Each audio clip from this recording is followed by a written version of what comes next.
அனைவருக்கும் வணக்கம் நண்பர்களே. இன்னைக்கு நம்முடைய பதிவில் தொடர்ந்து எதை பற்றி பார்க்க போகிறோன்னா, திருவண்ணாமலையில் பார்த்தீங்கன்னா இன்றுமே சித்தர்கள் இருப்பதாகவுமே தினமுமே பார்த்தீங்கன்னா கிரிவலம் வருவதாகவும் சொல்லப்படுதுங்க. அவ்வப்போது பார்த்தீங்கன்னா அருவமாக வந்து அண்ணாமலையாரை வழிபட்டு செல்லுவதாக சொல்லப்படுது. தற்போது வரக்கூடிய சித்ரா பௌர்ணமியில் நீங்கள் எப்படி திருவண்ணாமலையில் சென்று வழிபடணும் தெரியணுமா? இந்த வீடியோவை ஸ்கிப் பண்ணாமல் பாருங்கள். இது போன்ற சுவாரஸ்யமான பதிவுகளை தெரிஞ்சுக்கொள்ள மறக்காமல் உற்சாக நியூஸ் சேனலை சப்ஸ்கிரைப் பண்ணிக்கோங்க. லைக் பண்ணுங்கள், ஷேர் பண்ணுங்கள், கமெண்ட் பண்ணுங்கள். வாங்க வீடியோக்குள்ளே போகலாம். திருவண்ணாமலை தலத்தை பார்த்தீங்கன்னா நோக்கி உலகில் இருக்க பலருமே வந்து ஆன்மீகவாதிகள்னு பக்தர்கள்னு வந்து கொண்டே தான் இருக்கிறாங்க. ஆன்மீக உணர்வுகள் வந்து அனைவருமே தன்னை நோக்கி இருக்கக்கூடிய ஒரு அற்புத தலந்தாக இந்த திருவண்ணாமலை தலமும் அமைஞ்சிருக்குது. இங்கு பார்த்தீங்கன்னா பல சன்னியாசிகளுமே துறவிகள்னு இருப்பதுன்னு இன்றுமே நாம் காண முடியுங்க. அதே போல் பார்த்தீங்கன்னா சித்த புருஷர்கள் பலருமே இங்கு இப்போது வசித்து வருவதாகவும் சொல்லப்படுதுங்க. திருவண்ணாமலையில் பார்த்தீங்கன்னா வசித்து வரக்கூடிய சித்தர்களுமே தினமுமே கிரிவலம் வருவதாகவும் இவர்கள் அருவமாக வந்துதாங்க அண்ணாமலையாரையுமே வழிபட்டு செல்வதாக சொல்லப்படுதுங்க. உண்மையான பக்தியுடன் பார்த்தீங்கன்னா சிவ சிந்தனையோடு வரக்கூடிய பலருக்குமே கிரிவல பாதையில் வந்து சித்தர்கள் பலரும் இன்று காட்சி கொடுப்பதாக சொல்லப்படுதுங்க.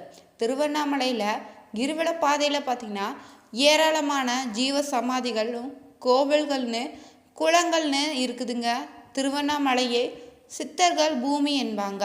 இங்கு தற்போது பார்த்திங்கன்னா பல சித்தர்கள் சூட்சும உருவல வசித்து வருவதாக சொல்லப்படுதுங்க. பௌர்ணமி தோறும் பார்த்திங்கன்னா கிரிவலம் வந்து அண்ணாமலையாரை வழிபடுவதாகவும் சொல்லப்படுவதால் பார்த்திங்கன்னா கிரிவல செல்பவங்கள் மலையில் வலதுபுறமாக செல்லக்கூடாதுங்க, இடதுபுறமாக மட்டும்தாங்க செல்ல வேண்டும் என்ற விதியும் இந்த தளத்தில் அமைச்சிருக்காங்க. இப்போது கூட நீங்கள் பார்த்தீங்கன்னா இங்கு பல சித்தர்கள் இருப்பதாக சொல்லப்படுதுங்க. ஆனாலும் நம் கண்களுக்கு அவர்கள் தெரிவதில்லைங்க. 18 சித்தர்களில் ஒருவரான இடைக்காடரோ திருவண்ணாமலையில் ஜீவசமாதி அடைந்திருக்காரு. திருவிடைமருதூர், இடைக்காட்டூர் உட்பட பல இடங்களில் இடைக்காடர் ஜீவசமாதி இருந்த போதிலும் பார்த்தீங்கன்னா திருவண்ணாமலையில் தாங்க அவரது பரிபூர்ண அருள் இருக்குது. திருவண்ணாமலையில் கார்த்திகை தீபத்தை இவர் கோடி ஆண்டுகளுக்கு கண்டு தரிசனம் செய்திருக்காரா. திருவண்ணாமலை தலத்தில் கார்த்திகை தீபம் ஏற்றப்படும் போது பார்த்திங்கன்னா அதை நம்ம நேரில் கண்டு தரிசனம் செய்தாலே பார்த்திங்கன்னா அளவற்ற புண்ணியம் கிடைக்குன்னு சொல்லுவாங்க. கோடி தடவைக்கு மேலே கார்த்திகை தீபத்தை தரிசனம் செய்தீங்கன்னா இடைக்காடர் பற்றி நினைத்தாலே பார்த்திங்கன்னா திருவண்ணாமலையினுடைய ஈசனுடைய மகிமையை தெரிந்தவர் இவர் ஒருவர் தான் நாம் புரிந்துக்கலாங்க. இவர் பார்த்திங்கன்னா திருவண்ணாமலை பற்றிய ரகசியங்களை முழுமையாக அறிந்தவர்னே சொல்லப்படுது. இன்றுமே பார்த்திங்கன்னா பௌர்ணமி தோறும் திருவண்ணாமலையில் இடைக்காடர் கிரிவலம் வருவதாக சொல்லப்படுதுங்க. இடைக்காடர் மட்டும் இல்லைங்க, மேலும் பல சித்தர்களுமே திருவண்ணாமலையில் கிரிவலம் வந்து கொண்டு தான் இருக்கிறாங்க. கலசப்பாக்கம் அருகே இருக்கக்கூடிய பூண்டியிலையும் பூண்டி சித்தரினுடைய ஜீவ சமாதி இருக்குதுங்க. அந்த சித்தர் பௌர்ணமி தோறுமே திருவண்ணாமலையில் கிரிவலம் வருவதாக சொல்லப்படுது. வாத்தியர் ஐயா ஸ்ரீமுத்து வடுகநாத சித்தர்னு ஒரு சித்தர் இருக்கிறாரு. இவரது ஜீவ சமாதி பார்த்தீங்கன்னா எங்கே இருக்குதுன்னு இதுவரையுமே யாருக்குமே தெரியலன்னு சொல்கிறாங்க. திருவண்ணாமலை கிரிவல பாதையில் உள்ள ஸ்ரீவராகி தீர்த்தத்துக்கு தினமுமே இவர் வந்து வழிபட்டு செல்வதாக சொல்லப்படுதுங்க. சிறிய சிவ பாக்னி சித்தருமே ஒருத்தர் திருவண்ணாமலையில் வசிக்கிறாரா. இவர் பெயரில் பார்த்தீங்கன்னா மலை ஒன்று அங்கு அமைஞ்சிருக்குது. அங்கு பார்த்தீங்கன்னா சித்தர் அருள் இன்னமும் பரவி இருப்பதாகவும் சொல்லப்படுதுங்க. அதுபோல் நீங்கள் பார்த்தீங்கன்னா ஸ்ரீபெத்த நாராயண சித்தர் என்பவரும் பார்த்தீங்கன்னா பல நூற்றாண்டுகளாக பார்த்தீங்கன்னா திருவண்ணாமலையில் வாழ்ந்து வராங்க. யார் கண்களுக்குமே அவர் தன்னை காட்டியதே இல்லைங்க. திருவள்ளத்தில் பிறந்தவர் பாம்பனையான் சித்தராங்க. இவர் மற்ற சித்தர்கள் போல அருவமாக கிரிவலம் வருவதில்லைங்க. மனித வடிவம் எடுத்து தான் கிரிவலம் வருகிறார்னோ மார்கழி மாதத்தில் பௌர்ணமியில் இவர் கிரிவலம் வருவதாகவும் சொல்லப்படுதுங்க. பார்வை நம் மீது பட்டாலே போதுங்க, விஷக்கடிகளால் உண்டாகும் தோஷங்கள் அனைத்துமே நீங்கிடுங்க. மாத சிவராத்திரியில் கிரிவலத்தின் போது பார்த்தீங்கன்னா அர்த்தஜாம பூஜை நேரத்தில் குரு ஓரையில் இவரை பார்க்கும்போது பார்த்திங்கன்னா தரிசனம் கிடைத்தாலே நமது ஆத்மா தூய்மை அடைவதாக சொல்லப்படுது. இவர்களை போல பார்த்திங்கன்னா கணக்கற்ற சித்தர் பெருமக்களுமே திருவண்ணாமலையில் பார்த்திங்கன்னா தினமே கிரிவலம் வந்து கொண்டு தான் இருக்கிறாங்களா. கிரிவலம் செல்லும்போது பார்த்திங்கன்னா இந்த சித்தர் பெருமக்களை நாம் நினைத்து கொண்டு நடந்தாலே போதுங்க, நிச்சயம் நல்லதே நடைபெறுமாங்க. சித்தர்களும் முனிவர்களுமே நிறைந்த இந்த சக்தி வாய்ந்த மலையை சுற்றும்போது பார்த்திங்கன்னா மிகவும் பக்தியுடன் தான் செல்வது உகந்ததுங்க. வீண் அரட்டைன்னு தெய்வ சிந்தனை இல்லாமல் செல்வது அருவமாக இருக்கக்கூடிய சித்தர்களின் சாபமும் ஏற்படும் என்பதால் மலையை சுற்றும்போது பார்த்திங்கன்னா பேசாமல் சிவமந்திரத்தை சிவநாமத்தை மனதள ஜபித்து கொண்டே செல்வது சிறப்பான பலன்களை உங்களுக்கு ஏற்படுத்தி தருங்க. பௌர்ணமி நாளே நம்முடைய நினைவுக்கு வருவது தாங்க திருவண்ணாமலை தலமுமே. தமிழகத்தில் இருக்கக்கூடிய புண்ணிய தலங்களில் இதுவும் ஒன்றாக அமைஞ்சிருக்குதுங்க.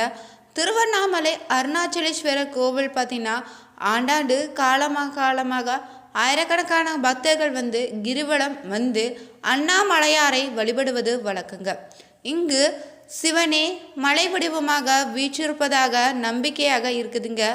மலையை வலம் வருவது பார்த்திங்கன்னா சிவனை வலம் வருவதற்கு சமமாக பார்க்குறாங்க. திருவண்ணாமலை கிரிவலம் வழிபடுவது எப்போதுமே யாரால் துவக்கப்பட்டதுன்னு யாருக்குமே தெரியாதாங்க. ஆனால் இந்த கிரிவலம் பார்த்திங்கன்னா தனி மகிமையே இருக்குதுங்க. சுமார் பார்த்திங்கன்னா 14 கிலோமீட்டர் தூரம் கொண்டது திருவண்ணாமலை கிரிவலை பாதைங்க. திருவண்ணாமலையில் நீங்கள் கிரிவலம் செல்வதற்கு வருடத்தில் 365 நாட்களுமே ஏற்றதாக பார்க்கலாங்க. எந்த மாதத்தில் எந்த நாளில் எந்த நேரத்தில்னாலும் நாம் கிரிவலம் செல்லலாங்க.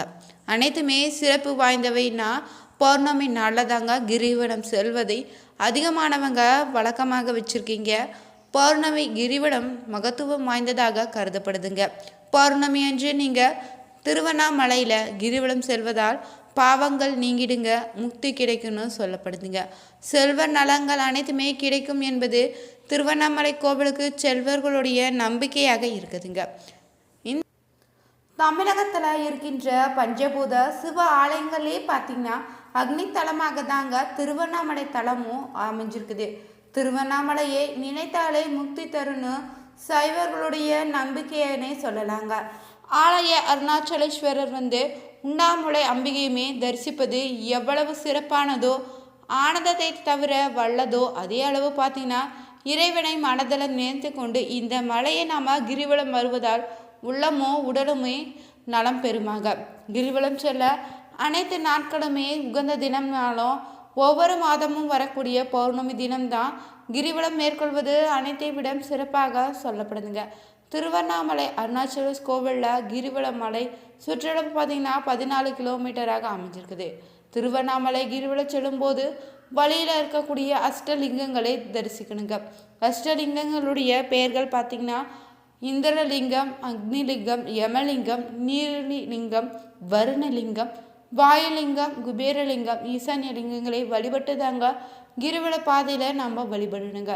மொத்தமாகவே பார்த்தீங்கன்னா 14 கிலோமீட்டர் சுற்றியுள்ள கம்பீரமாக காட்சி அளிக்கக்கூடிய அண்ணாமலையை சுற்றி எக்கோணம் வடிவில் 8 சிவலிங்கங்கள் அமைச்சிருக்காங்க. இந்திரலிங்கம், அக்னிலிங்கம், யமலிங்கம்னு நீருதி லிங்கம், வருணலிங்கம், வாயுலிங்கம், குபேரலிங்கம், ஈசான்ய லிங்கம்னு அஷ்டலிங்கங்கள் இருக்குதுங்க. ஒவ்வொரு லிங்கத்திற்குமே ஒரு சிறப்பம்சம் உண்டுங்க.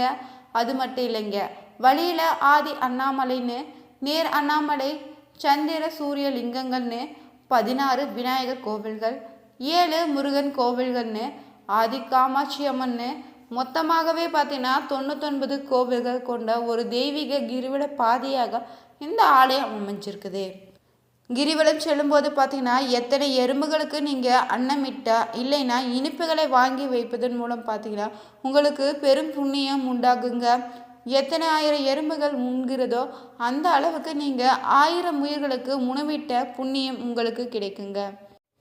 திருவண்ணாமலை தளத்தில் பார்த்தீங்கன்னா கிரிவலம் தொடங்குவதற்கு முன்னாடியே அண்ணாமலையார் கோயிலுக்கு அருகில் இருக்கக்கூடிய பூத நாராயணரை தரிசித்து அவருடைய அனுமதி பெற வேண்டுங்க. பூத நாராயணர் தான் திருமலையின் காவல் தெய்வமாகி இருக்கிறாரு. அவரை வணங்கிய பின் வழியில் இருக்கக்கூடிய இரட்டை பிள்ளையாரை வணங்கணுங்க. அதன் பின் தாங்க ஆலயம் சென்று அண்ணாமலையாரை உண்ணாமலை அம்பிகையுமே தரிசனம் செய்யணும். இந்த பதிவு உங்களுக்கு பிடிச்சிருந்தா லைக் பண்ணுங்க, ஷேர் பண்ணுங்க, கமெண்ட் பண்ணுங்க. இது போன்ற சுவாரஸ்யமான பதிவுகளை தெரிஞ்சுக்கொள்ள மறக்காம நம்ம சேனலுடைய பெல் பட்டனை கிளிக் பண்ணி சேனலை சப்ஸ்கிரைப் பண்ணிக்கோங்க. Thank you viewers.